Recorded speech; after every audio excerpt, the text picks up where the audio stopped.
আসসালামু আলাইকুম, আমি তানজুন হুসাইন মেলবোর্ন ড্রিম পেজের পক্ষ থেকে সবাইকে শুভেচ্ছা স্বাগতম। বন্ধুরা, উচ্চ রক্তচাপ, হাই ব্লাড প্রেশার বা হাইপারটেনশন এটি একটি অতি পরিচিত রোগ।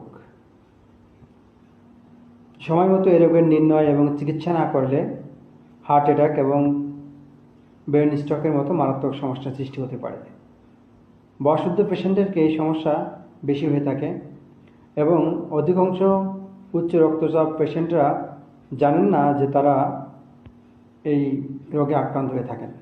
তো বন্ধুরা, উচ্চ রক্তচাপের কিছু কারণ রয়েছে, সেই কারণগুলো আমি এখন আলোচনা করব।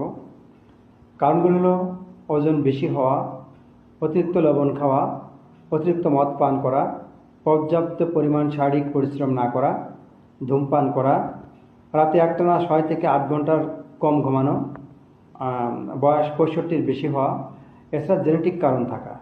জেনেটিক কারণের মধ্যে যেমন বাবা মার যদি উচ্চ রক্তচাপ থেকে থাকে, সেক্ষেত্রে আপনারও হতে পারে। বন্ধুরা, এখন আলোচনা করব উচ্চ রক্তচাপ কীভাবে নিয়ন্ত্রণ করবেন। ওজন বেশি না হওয়া, অর্থাৎ ওয়েট লস করা, প্রচুর পরিমাণে এক্সারসাইজ করা, অতিরিক্ত মদ্যপান না করা, অতিরিক্ত লবণ পরিহার করা, ধূমপান না করা, রাতে একটানা 6 থেকে 8 ঘন্টার বেশি ঘুমানো এবং বয়স 65 হলে খাওয়া দাওয়া কন্ট্রোল করা। তো বন্ধুরা, এই হচ্ছে উচ্চ রক্তচাপের